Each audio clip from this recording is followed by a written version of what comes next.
So Milton Friedman once said that the role of think tanks is to keep options for policy alternatives open and available, so when the time came that it was inevitable that those would be available outcomes. At Atlas Network and at many of our partner organizations, we talk about the concept of the Overton window and kind of creating space for policies to shift towards a more free scenario. But so often, organizations kind of consign themselves with waiting for that inevitable moment to come around rather than kind of taking active steps and measures to get to that point.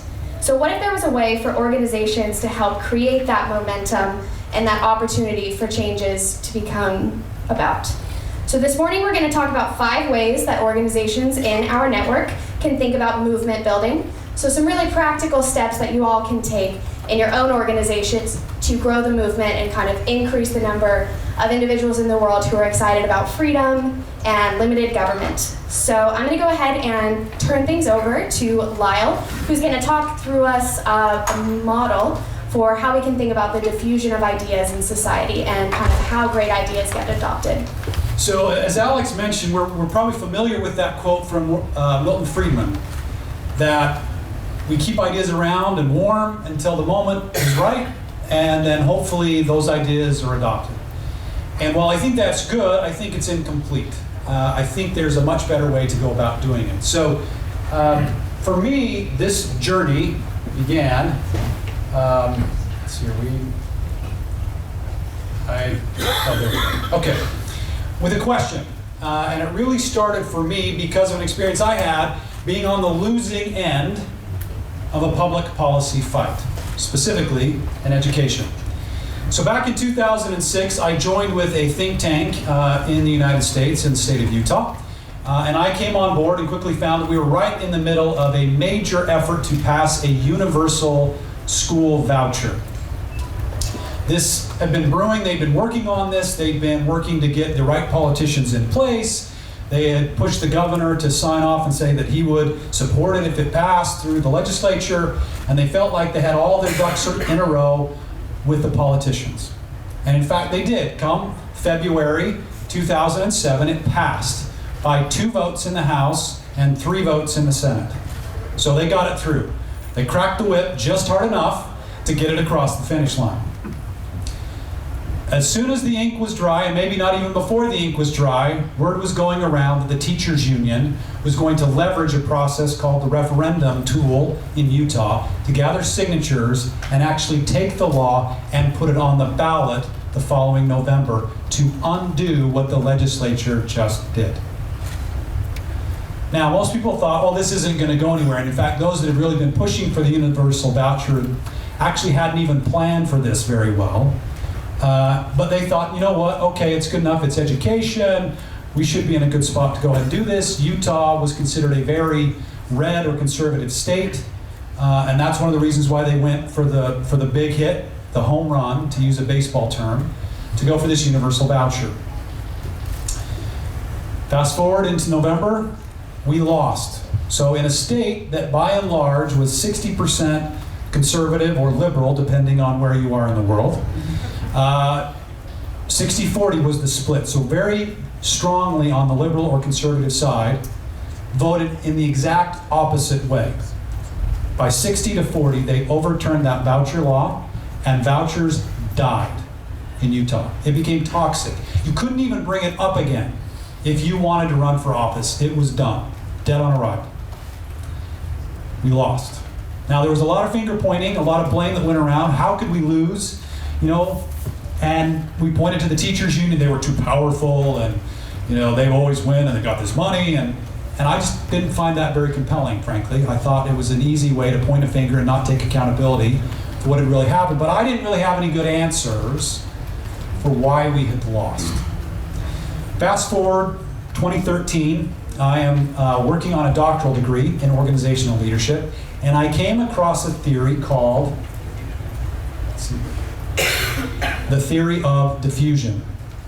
Some of you may have heard the terms like early adopter. Some of you may have heard that name before or that phrase before. But this theory really talks about how social change happens. and that there are 5 groups of individuals when social change happens that we need to take account for and communicate with or address if we want our movement, our idea, to become adopted. The problem is, for a lot of us, I've found in the freedom movement, is we spend a lot of time just with this 2.5%, the innovators. These aren't the people that are coming up with the idea. These are the first ones to say, I like the idea, I want to do it. The first ones to adopt. You guys in this room, you individuals, you are the early adopters when it comes to libertarian principles. And it's fun to talk to each other, and we take, it's nice to talk to the choir because they get it, they're on board, and there's not a lot of convincing that has to happen. But you only represent about 2.5%. So if I want social change to happen, I need to now start talking to an ever broader group of those individuals. I need to first get to the early adopters, those individuals who by and large agree with us philosophically, but maybe aren't as rooted or have other concerns or other ideas that maybe at times come in conflict. I need to get those people on board. Why? Because the early adopters are the opinion leaders that reach to the rest. Now, the early majority, by and large, they have some sympathy for where we are. They might generally align, but they really don't know why. It's maybe because that's what their parents did. We talk about that. My parents voted Republican, or my parents voted that way, and so I'm going to vote that way. And they haven't really necessarily thought through, but they think the ideas generally sound good. The late majority are philosophically not aligned with us. The laggards on the other end are the ones, they are the vocal advocates against. These are the folks who they would still use a rotary phone if they could, right? So these are the groups that we want to take into account. Well, how do we reach them? How do we create that movement? And there's really 5 ways, and this is what we'll spend the time today talking through. Here we go. First one is marketing. So how do I talk about my idea? What are the ways in which the language, for example, that I use? We like to use a lot of words that we understand, like rule of law. You say that to your average individual on an airplane ride and you get a blank stare, right? They don't understand. It's almost like a foreign language to them. So it isolates them. So we have to talk about freedom in a new way.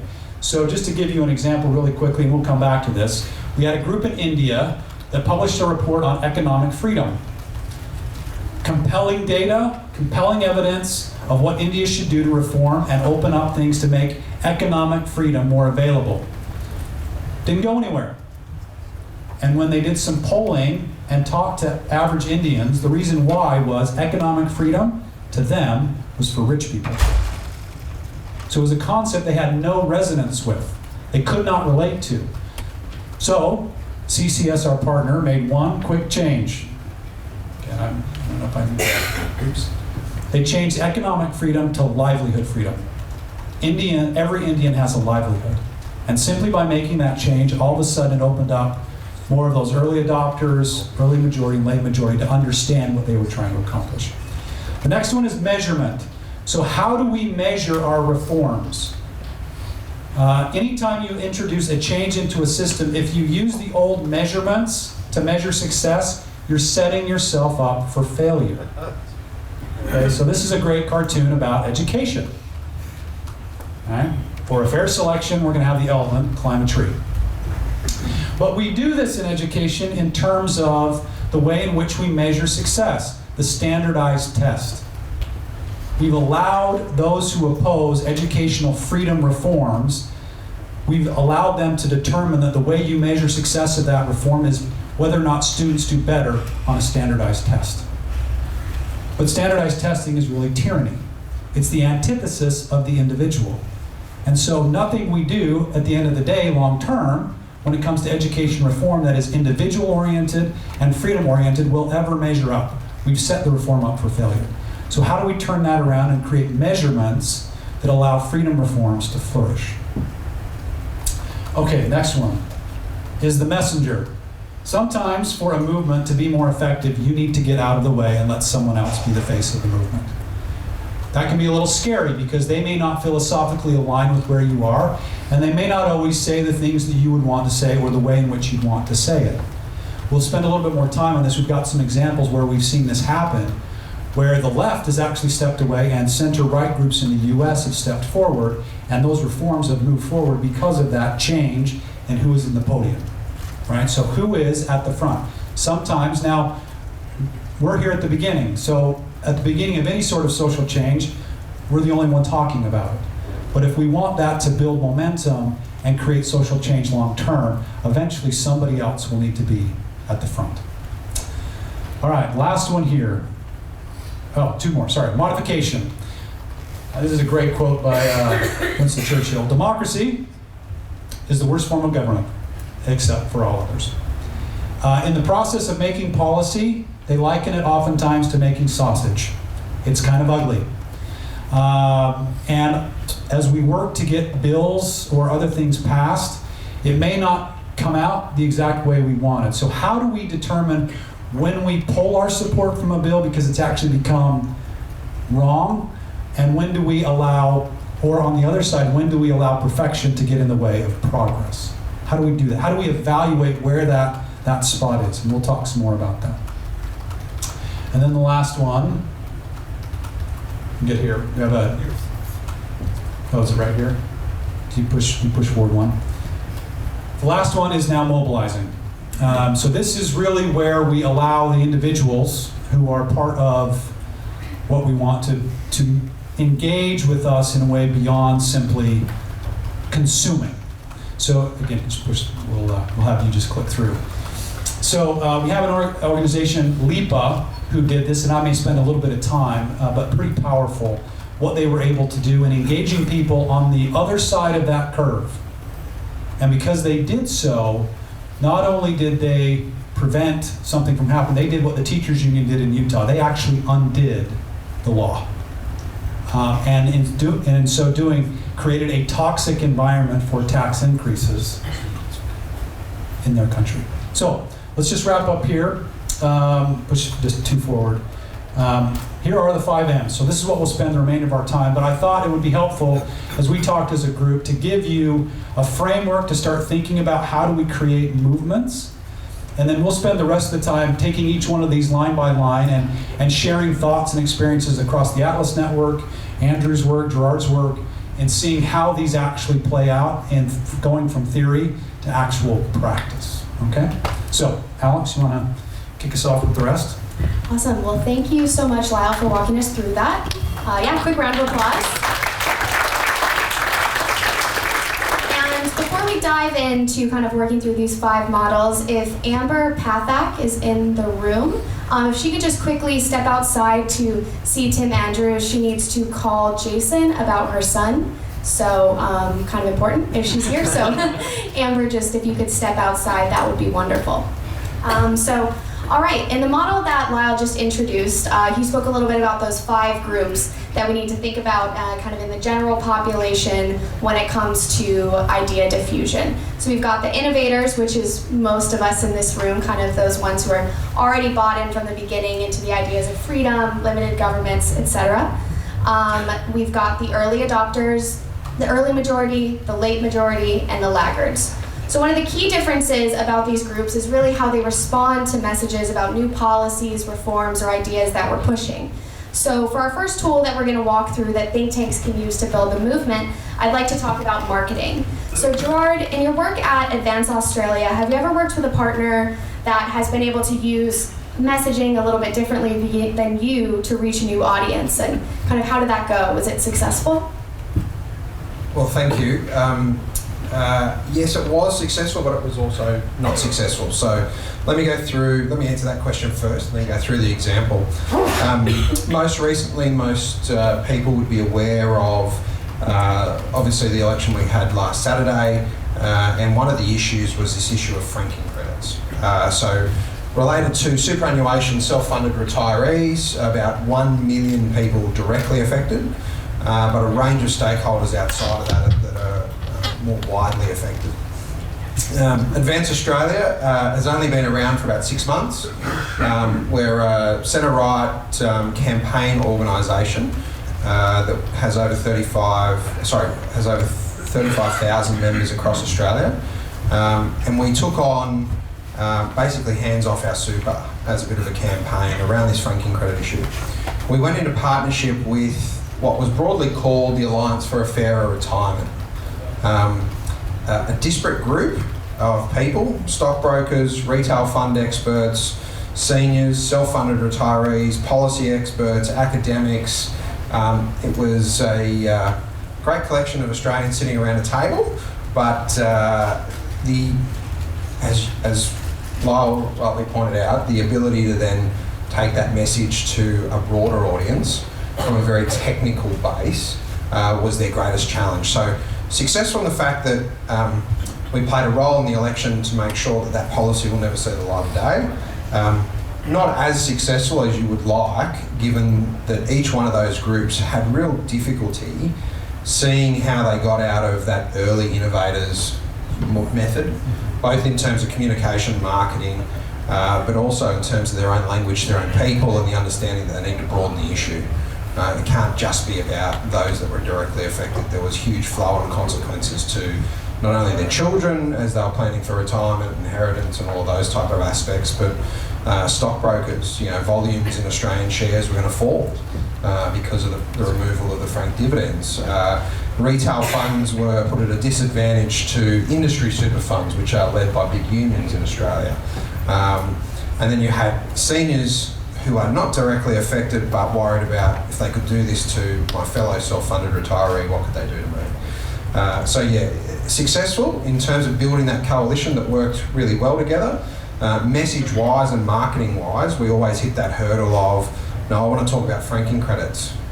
And we'd say, no, let's talk about the impact. Let's talk about not being able to pay your power bill. Let's talk about not being able to look after your grandkids' gifts or their schooling or whatever they were doing with the money.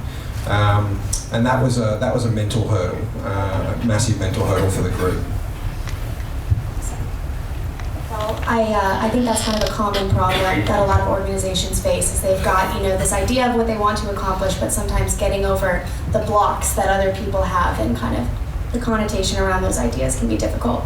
So I wonder, Lyle, I know you spoke a little bit about the Center for Civil Society, but can you think of an example of another partner organization in our movement that was working on a project where they weren't really getting any traction with their ideas, but actually shifting their message a little bit allowed them to better reach their target audience? Yeah, I think a really good example is the Foundation for Economic Education. They have been for some time wanting to better reach, take this message of entrepreneurship, the free market, etc., to a broader group of people, specifically what they term as people not like us. So how do we better communicate with them? They set up a test because they wanted to put some numbers to it, right? We're all a little nerdy that way. We like a good spreadsheet. And so they, based on the work, I'm trying to remember the name of the academic, it was the Cato Institute, did some testing around messages. It's called The Three Languages of Politics. It's a book that I'd highly recommend that you read. It helps break down the three main categories of individuals that you will probably run into and communicate with. Three groups are the libertarians, the conservatives, and the progressives, and each consumes a message in a very different way. Libertarians, it's the government, it's the regulation. For conservatives, it's about order in society. Libertarian, I guess you go back to kind of that personal freedom versus government. The progressives, it's the oppressed versus the oppressor. So as you message things, that becomes important. So they did an initial test with a video about a young black entrepreneur. And they did it in the normal libertarian language style. And the viewership, as you can imagine, across those, even with libertarians, wasn't great. And so they went back, they wanted to create a baseline of how long would they watch the video. They went back then and just took the same story, but tweaked just a couple of things, some of the imagery and some of the language used to align with that progressive consumption or messaging, the conservative messaging, and the libertarian. The progressive viewership of their video went up nearly tenfold. So again, these are people who are very much not like us. The conservatives went up, I think, about 15 percentage points, and even the libertarian viewership went up about 8 or 9 percentage points in terms of watching at least 30 seconds of that video. Not only that, but their ability to reach women also increased. By and large, if you look across our sector, we tend to reach male audiences better than we do female audiences. These videos allowed them to take that next step. We saw the same thing actually at Atlas Network. We've done a lot of work around improving our ability at storytelling. We recently released a video about a woman entrepreneur in Peru. And we looked, our historical trend had followed the network industry average, more male dominated than female. With this video that we put out and tested again, I think it was 52% female viewership, 48% male viewership. So just by changing the message, who the focal point is, how we talk about things, the numbers are clear. We get people to engage, we get them to watch, and we open them up for maybe that secondary message around what we really, or where we really would like them to go. For anyone that's interested, that book that Lyle was talking about, it's Arnold Kling. It's The Three Languages of Politics, so I'd highly recommend it. And again, we've seen some really incredible work from partner organizations who have kind of adopted those ideas of messaging in those 3 different ways. So now that we're going to move on, I'd like to kind of spend some time talking about measurement. So anytime that a change is introduced, it's really our job to kind of evaluate from the get-go what is being measured and how we can think about impact and what constitutes success. Because the typical definitions of success that might be defined by the left or those who are more in favor of pro-government, they're going to try and define what we're doing in their terms. So it's really up to us from the get-go to kind of think about how we're going to measure impact so that we can accurately message that to the rest of the public. So we really have to define for ourselves and for those who aren't in our camp what success looks like for freedom. So Andrew, in your work at the Institute for Justice on the activism team, success might not always take the same form or end up looking like what you thought it would from the beginning. I'm sure that success on your team looks a little bit different from a litigation victory. So can you talk to me a little bit about how you all measure success on the activism team? Yeah, so a little bit background on the Institute for Justice, just to start. We're a liberty-oriented, libertarian law firm. We focus on kind of 4 different issue areas, and so we primarily pursue litigation. We sue the government and sue all levels of government in America. It's pretty fun, and from a pretty pure measurement standpoint, a victory is pretty clear, right? It's either we win or you lose in court, and so, but it gets a little bit more complicated when you're thinking about a focus on activism. So my team, in conjunction with litigation, focuses on ways that we can enact change not through the courts, but through the court of public opinion, because you can't always secure a victory every time through the court. And so we pursue grassroots activism strategies to achieve success. And so what does that look like? It's a little bit harder to think about because there's not exactly a win-loss framework like there is in a court victory. But in many ways, it actually functions the same way when you're actually trying to enact change. You're trying to secure a victory. You have an idea, we kind of establish ahead of time, this is either the law or the ordinance or some kind of policy that we want to see killed or removed or stopped, one out of our project that we don't want to move forward in some city or town. And then that is kind of how we think about when we're successful, is we have a clear measurement, clear kind of points where we think that, okay, if we stop this from happening, then we achieve success. So I think a good way to illustrate this is a recent project I worked on in a small town outside of New York City in New Jersey. So it was this town, it's about 8,000 people, it's not very big. And what they wanted to do was they wanted to exercise the power of eminent domain, expropriation, another word for that, to take the homes of probably about 40 residents in the town. These are, middle to lower income, but in no way, they wanted to take these homes and they wanted to turn them into high-rise condos, because it would be better for the economic development of the town. Now, the people that they're trying to take the homes from, these are pretty left-leaning people. They're self-described progressives, but when the government comes and says, we actually kind of want to take your home to build nicer condos, they're like, absolutely not, that's ridiculous. And so they contacted us, and we come in and figure out, okay, what can we do here to try to stop this? The way we measure success, the way of measuring this is pretty clear. We're going to stop the town from moving forward with this project. So we engage in pretty much a 2-month campaign of everything you can think of to try to change the court of public opinion against the town council to stop this from happening. We canvassed door to door on pretty much every home in this 8,000 person town in the snow, going to people saying, hey, did you know the town is trying to take the homes of your neighbors down the street? They're like, no, I didn't. That's absolutely ridiculous. Why are they trying to do that?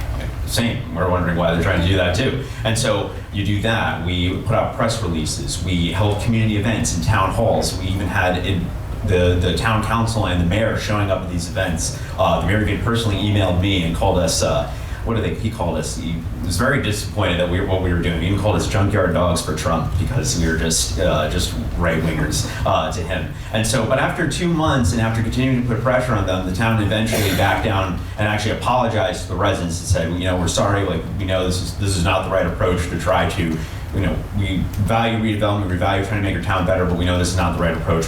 We don't want to try to forcibly remove you from your home. And so that was a victory because we got them to stop and capitulate and say, no, we're not going to move forward. And so that, from the very beginning, from the beginning of that project, we had a clear standard of this is what victory looks like, and we're not going to stop until we can achieve that. I think the case of eminent domain, at least in the United States, is so interesting because I look back to the Kelo versus Town of New London case that the Institute for Justice was actually involved in litigating before the Supreme Court. And they lost in the Supreme Court, which, on face value might not be a great measurement for success, but because of kind of the outrage that they were able to raise around the issue of eminent domain, there's actually been a lot of progress that's been made at the state level. So maybe not a typical form of measurement for success, but has still made some positive steps forward, I think. So Lyle, I wonder if you could tell us a little bit about an example of an organization that has actually been able to achieve greater success by kind of flipping the script on traditional forms of measurement that others would define for a particular policy. Yes, maybe first of all, I'll share a little bit, and I know football in America is different than football everywhere else, but I'm going to use an American football example because it's actually what I did my dissertation on. It's where a lot of these findings came, and I found a coach. So for those of you, just quickly in American rules, you have essentially 4 plays that you can run where you try to go a certain distance, 10 yards. Normally in strategy in football, if you don't get those 10 yards and you're not close to scoring in your own end zone, you kick the ball on the 4th play back to the other team. It's kind of a risk mitigation, right? So this coach came across some data that said you should never punt. The statistics were you don't do it. Even if you give the ball back to your opponent 2 yards away from them scoring for themselves, you should go for it. You should use that 4th play to try to get 4 more plays, get that first down. So he said, well, the stats say I should do it, so we're going to do it. Now, that was great for the offense, the people who were trying to score touchdowns, because that means they got a lot more plays that they could run. But for a defense or the other part of the team that was trying to keep the opponents from scoring, that was not a good thing, right? If I'm going to give the ball back to my opponent 2 feet in front of them scoring 6 points, I'm going to be giving up a lot of points. And in the game of football, defenses are most often measured by how many points they allow. So this coach faced a quandary. If I don't change the way success is measured for my defense, I set them up to be the worst defense as defined by the industry of anybody out there, and nobody's going to want to play for the worst defense. So they went back to the data, and they went and found a statistic that showed that if they could force the other team to go backwards on the first play, their odds of scoring 6 points went down. I can't remember the exact number, I think it was by 65%. So the new measure of success that they began to track and measure and give rewards out to their team was how many negative plays did that defense create in any given game, not points. Now the defense had an opportunity to be successful. And they got on board, the defensive coach. He said, I got really creative and I started to do all these things. So instead of opposing what the coach was doing, I found energized by it, but only because the coach changed what success looked like. So from a public policy standpoint, we've got a group in Georgia, not the country Georgia, but the state in the US, that has been looking at the poverty issue and trying to understand how do we solve this generational poverty problem in the United States. And they came up with what they call the success sequence. And it's 3 things. It's 3 measurements. Graduate from high school, get a job that has upward mobility prospects, and wait until you're married to have children. The data is clear that if you follow those 3 steps in the US, within 1 generation, it's only something like 5% remain in poverty. It's staggering. So those 3 things. So they have now defined, if we want to solve the poverty problem in Georgia, whatever policy comes forward needs to make sure that kids are graduating, that there's upward mobility in their workplace, and that we are supporting families to stay married and are wait to have kids until a couple is married. Now, anything else, if there's other state-based programs that aren't doing that, they've defined, I learned a long time ago in debate, my debate teacher said, the way to win a debate is define the terms. He who defines the terms always wins the debate. So if we can define the terms of measurement every time and set what those are, we give ourselves an exponentially larger chance of winning, because now in Georgia, because of the way they've marketed this now, success, here's what it looks like. The left has to apply their reforms to that sequence, and they're not doing very well. Okay? Yeah, I think that definitely measurement is an area, and thinking about success and kind of calling your shots from the beginning when you're thinking about impact is very critical to the success of an organization, because once they've got an idea of where they'd like to go, it's a lot easier to kind of very strategically march forward towards that. So I think sometimes in our movement, because we are so kind of ideologically bought into these ideas, and we're in kind of that 2.5%, that we really would like to be seen as the figureheads or the messengers for our ideas. But I think sometimes we as the innovators can be seen as a little bit weird or kind of too far out there. So we're not always the best people to be up on stage talking about these ideas. So I think we need to, in our movement, in order to help grow our group, that we need to be better at getting the innovators out of the spotlight and actually bringing in those early adopters who can help bridge the gap with those other groups. They're a little bit more relatable. People can say, okay, yeah, that makes sense. Like, I can relate to that on a personal level. So sometimes getting a new, fresh face in there can be just as compelling as throwing a ton of data or facts or kind of wonky figures at people. So Gerard, has there ever been an instance in your work where a project that you were working on has gotten a little bit stagnated, maybe you weren't gaining any traction, but by bringing in a new spokesperson that you were able to kind of reignite the momentum? There is, and it starts with me, which is always good. But if I go back to our work on Labor's retirees tax, very early on, the financial planners wanted to put a wonk up. The retail super funds wanted to put up a guy they put on TV all the time at ComSec, and well known, and it just wasn't cutting it. And these guys are used to no one saying that's not working, or no, that brand isn't strong enough, or so you have to overcome that type of inertia. But we needed oldies to talk to oldies, and we needed the children of those that are affected to talk to the other children of those that are affected. So our greatest ability was to show that there was many different voices who were not necessarily connected. So they didn't know each other, they were in different states, they had different circumstances, their level of investments in this idea of franking credits could have been 15,000 or 2,000. It didn't matter what the quantum was, but we had to make sure we put more voices into the market, because the more voices we put into the market, the broader the problem was. The broader the problem was, it increased the level of understanding that people had of both the severity of it and its impact. And ultimately for us as a campaigning organisation, we want the person to understand the vote consequence at the end of the day. So we needed those multiple persons. So it wasn't me or any of our other partners, spokespersons, or or figureheads or publicity talent. It was very much a case of individual circumstance being what drove eventually the success in terms of not having a different election outcome. But I think the other one was, and you mentioned it before, Lyle, in relation to women. So we tend to do poorly. And we put the policy experts to work to find out who the greatest impact, or who this was going to have the greatest impact on.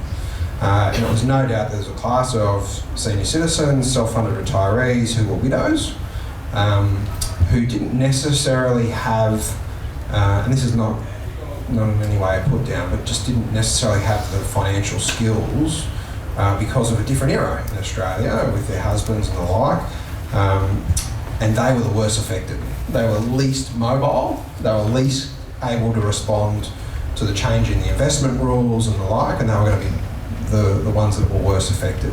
So we went hunting for gold, and we found it in a range of people who were willing to, and got the issue after some work, who were going to be the public face, and whether it was social, creative, or standing up in a town hall meeting, a parliamentary committee meeting, or whatever it was, those people were activated, and we needed many voices, not just our own.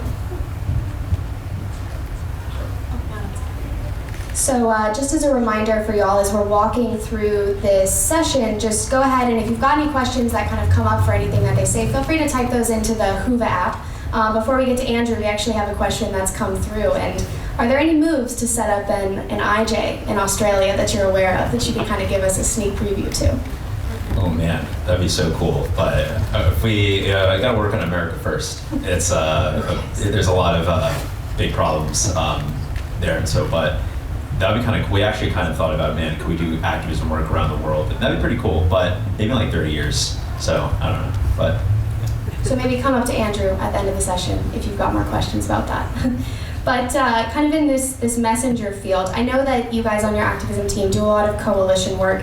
So I was wondering if you could talk about some of the non-traditional allies that you work with and how they've really been critical in helping you achieve success. And then kind of as a second part, how do you think that other organizations in our movement can be a little bit more strategic about partnering with non-traditional allies? Yeah, so for our work, it's incredibly valuable for us to work with we call it non-traditional allies, or just other groups that aren't either right-leaning or liberty-focused. So we work with a lot of progressive groups in a lot of our work, and that's pretty critical because to get buy-in in a lot of the areas that, and a lot of the people that we want to work with, we need those allies to be able to communicate our message, because we can't just come in with the traditional talking points of a liberty-oriented organization. We have to be think a little bit differently about how we want to do that. And so one of the areas we're working in right in our own backyard in Washington, D.C.,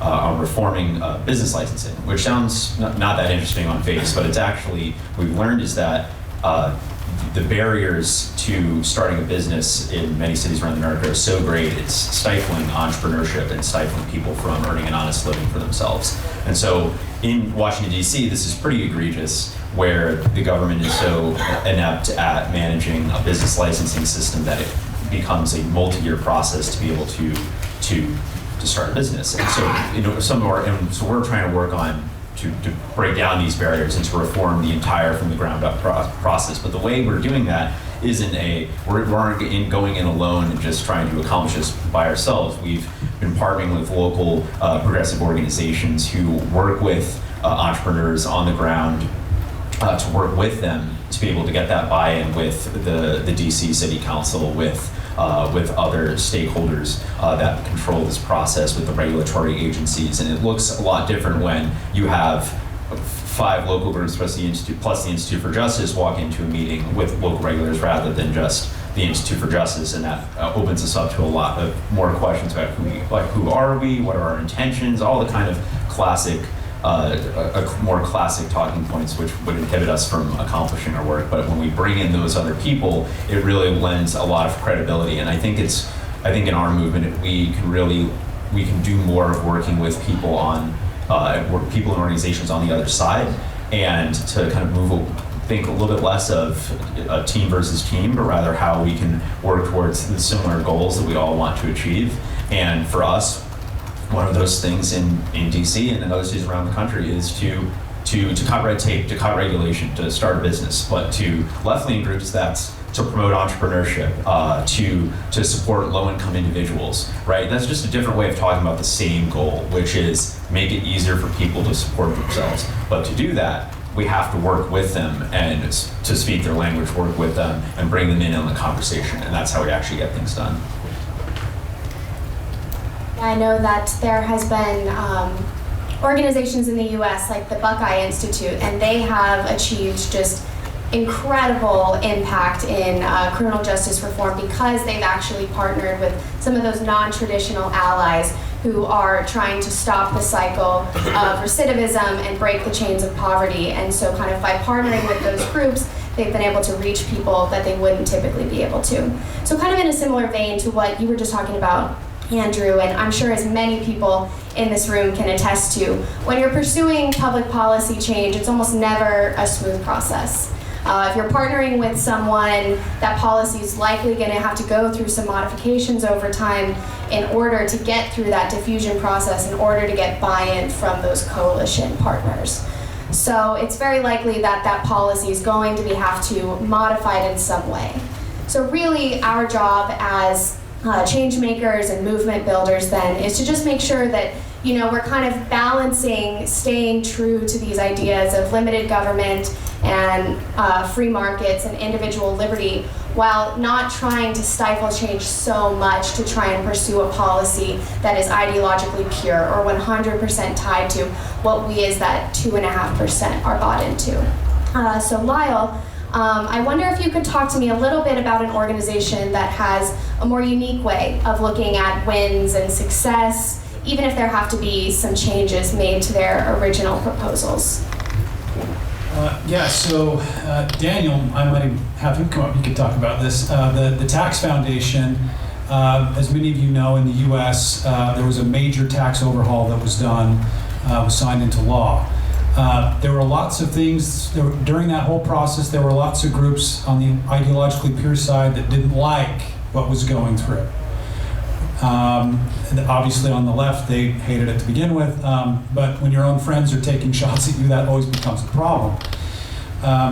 But Scott and the folks at the Tax Foundation have developed a measurement system that allows them to score a particular tax bill. So Daniel, correct me if I'm wrong, if I say anything that's not, if I'm doing okay, all right.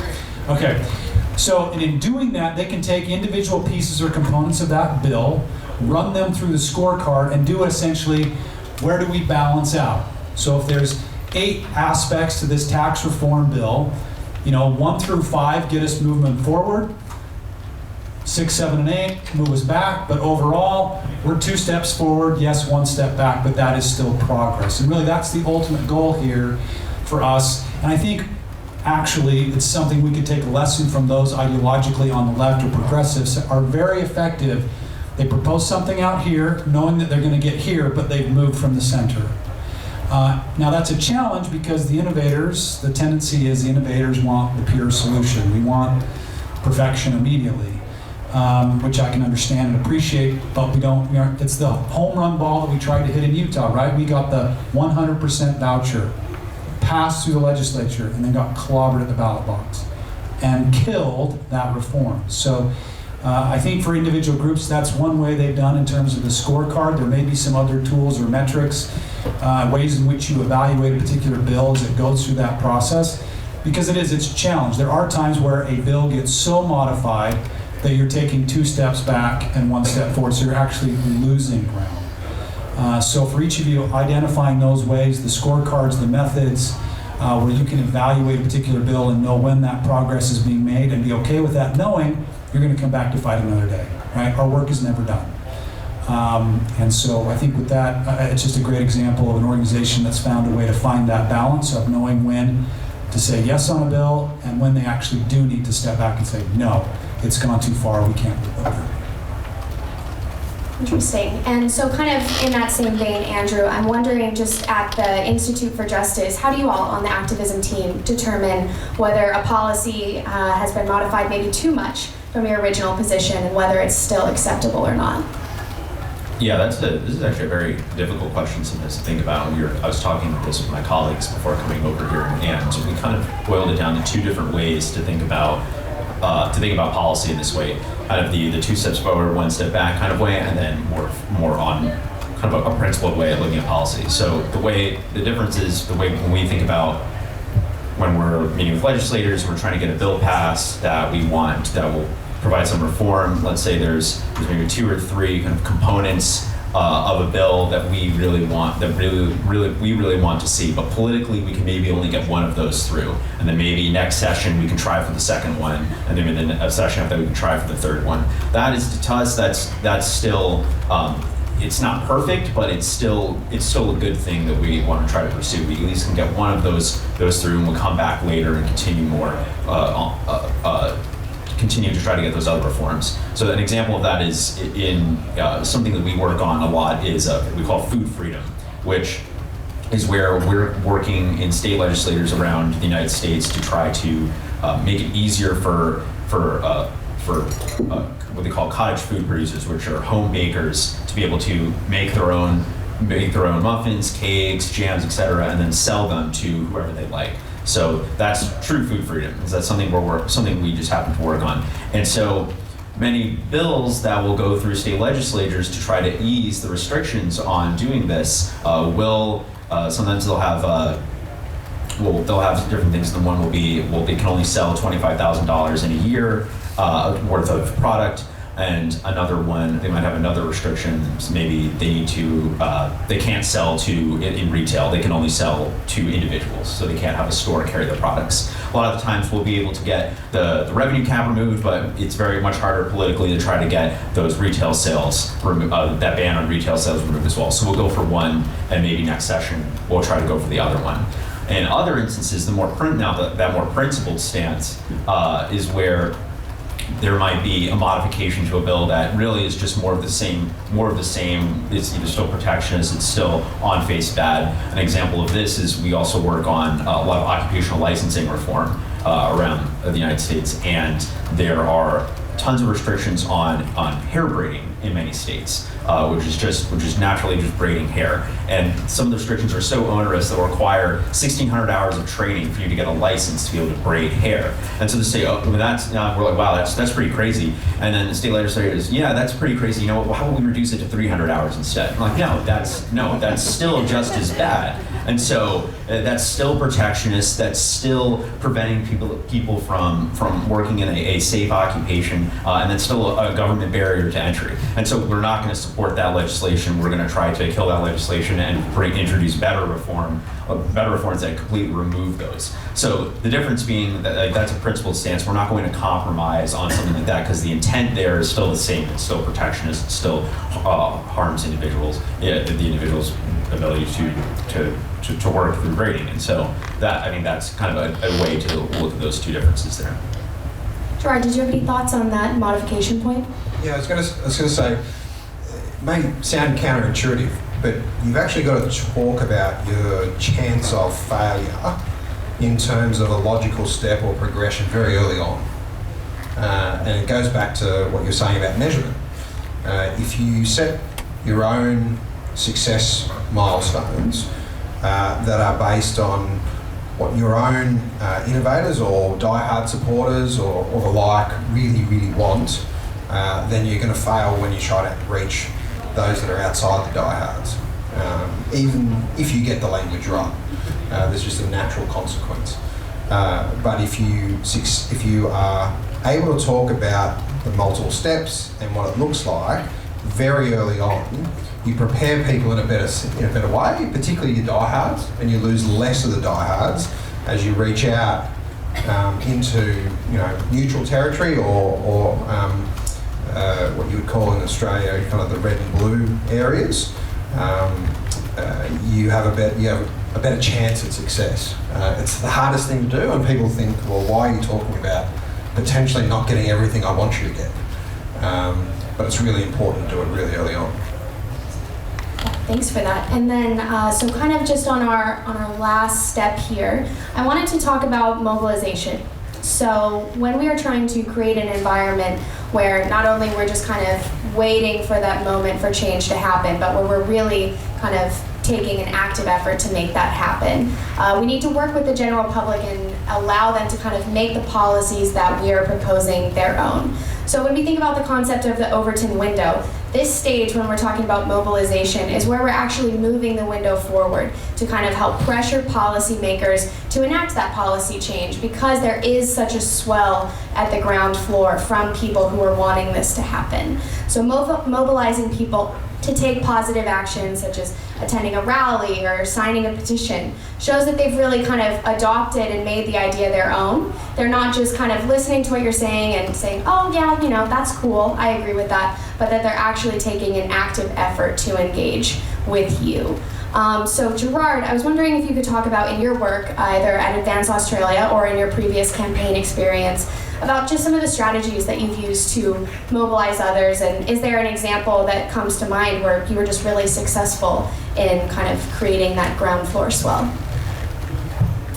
Thanks. I'll probably go back a little bit from Advance Australia days when I used to work at the National Rugby League talking about football, kind of the equivalent to the NFL, and I'm a long-suffering San Francisco 49ers fan, so hopefully Jimmy G's good this year for the Americans in the room.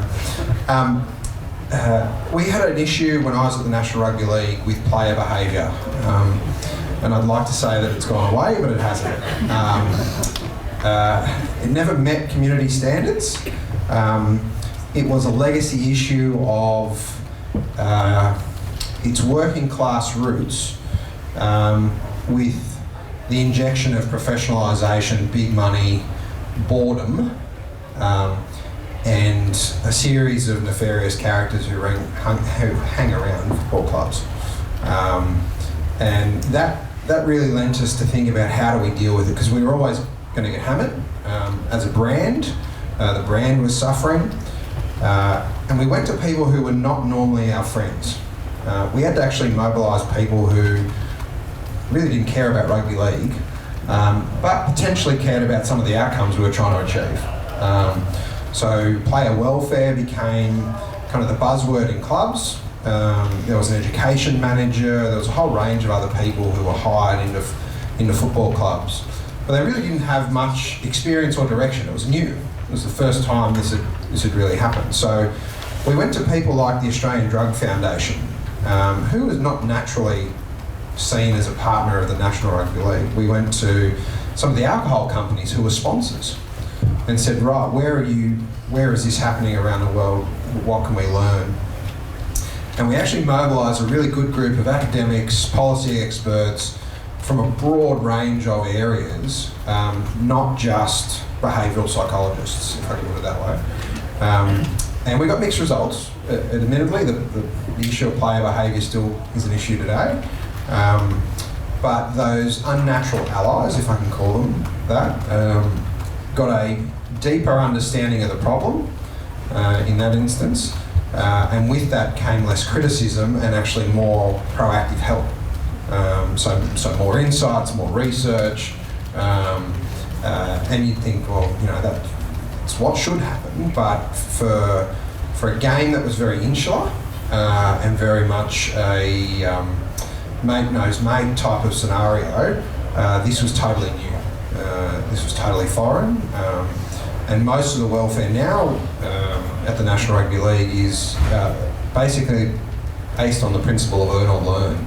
So junior players, as they come up through the 20s, have to be in full-time study or have to be in full-time work before they can actually sign a contract. Now, there's obvious issues there.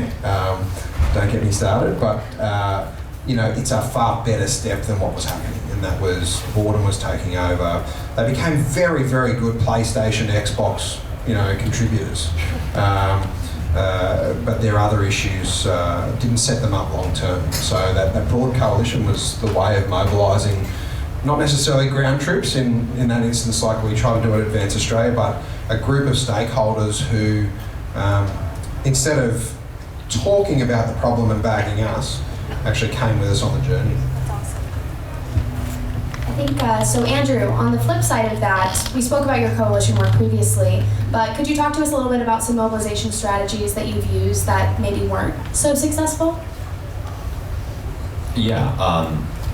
So, many times when we're not successful, what ends up, I think, maybe the way to think about it is, if there's no demand for grassroots reform somewhere, then you're probably not going to be able to accomplish something.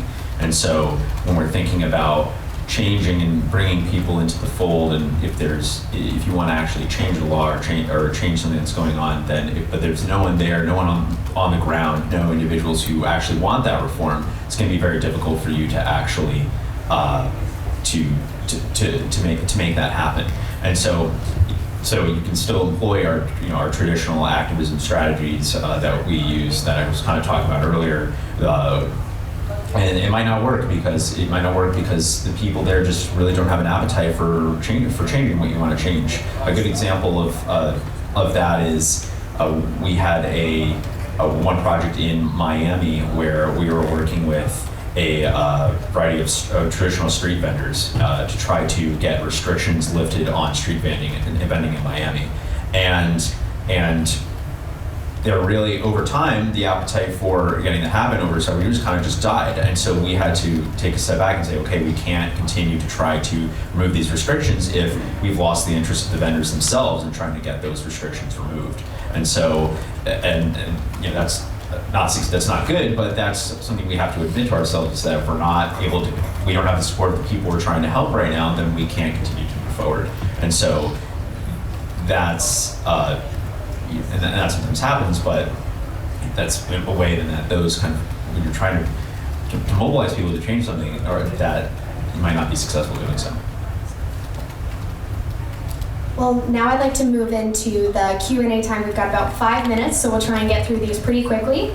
So we did have one question from someone who in the room has actually read the 3 languages of politics and said it did allow him to reach out to progressives, but he's still struggling a bit with how to reach conservatives. And kind of some of the statistics from the feed video show that he might not be alone, that we maybe need to do a better job of bridging the gap there. So I was wondering if y'all could talk a little bit about maybe what are some tips or thoughts that you have on how we can use that idea of kind of the, what is it for conservatives, the barbarism versus civilization or order to better reach conservatives. Well, one of the things that we do at Atlas Network, from a training standpoint, we use a framework that we call features, benefits, and meaning. And a lot of our marketing and communications trainings really focus around getting to that meaning for the individual. I think oftentimes in terms of speaking to that particular group, there's probably just some additional work around what that meaning is, and part of it's testing. One of the great things about social media is, for a fairly small amount of money, I can test multiple messages and drill down and see which ones resonate and which ones don't. I can do an A/B test really quickly and see, this barbarism thing didn't work very well, and actually we got people to engage with this one. So I think one of them is just continue to test. I'm trying to think if there's, in terms of conservative groups, where we've seen it be really effective. I'm not sure. I mean, maybe I have to have a good conversation with that individual offline, but I know there's some just doesn't come right away.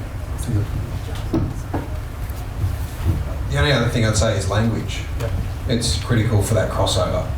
Particularly, I think you mentioned it before, Andrew, in terms of when you sit down with more progressive organisations, they come at it from a different angle, but there is that common ground, and that's maybe where the libertarian conservative type of crossover needs to occur, and that's the language and understanding of the objectives. So maybe just time for 1 or 2 more questions. So maybe if there's an issue where there's little community concern, Andrew, a little bit like what you were talking about, or maybe a topic that hasn't been politicized yet that we are passionate about, what can we as organizations do to kind of make our solution the solution to these emerging problems? How can we kind of get what we'd want to talk about on the agenda. Any thoughts? Yeah, the starting point, I guess, is still the same. It's to talk to people. And so if there might not be, from the outside, there might not seem like there's a concern in the community or that people might not be affected by this, but you still have to go and the way we figure this out, is to just start talking to people and see what kind of issues are actually happening, and then you can start to have a conversation of, okay, then how can we move forward with what we want to accomplish, or maybe it's a matter of just changing the locale. This happens to us a lot of the times where the conversation changes from city to city, where certain places people might not have an appetite for a certain reform, but in another city they do. And so if you're trying, for us, if we're trying to get a certain type of reform more nationally focused, it's just a matter of picking the right place to start. And so, but it still starts with the same first step, which is talking to your audience and really see if there is that appetite. I'll share one example for a state-based group that we had. They were working on a thing called the hall tax. If you don't know what it is, that's fine. Most people in Tennessee had no idea what it was either. They wanted to get that tax removed. And they did some opinion polling, and only 40% of the population supported the removal of that particular tax, which was a tax on investments. And so not only was there not really support, there was, they were a ways away from it. It wasn't on people's radar, it wasn't on legislators' radar. And they went back to that features, benefits, meaning thing and tried to find where the meaning was for these individuals. That kind of gets back to some of these coalitions. What is it for the widow or the fixed income, or who are the people that were being impacted and how can we connect that? They actually came up with a really funny video. Football, American football in Tennessee is a huge deal. Not only that, competition between Tennessee and Florida is big. I've heard down here in Australia, people who are from Sydney don't talk to people from Melbourne, and some other things like that. Maybe that's true, I don't know. But so there's some big state competition between those two, partially because of the sport dynamic between the two states. So they actually created a video that looked like an ESPN broadcast, so a sports network broadcast that had these broadcasters almost calling a game between Tennessee and Florida, and showed where Florida was beating Tennessee on this particular tax. And it was a hugely successful ad, went viral, and actually was one of the key drivers of changing opinion. They went from 40-60 to 60-40 and got, in a matter of a few months, got this hall tax removed.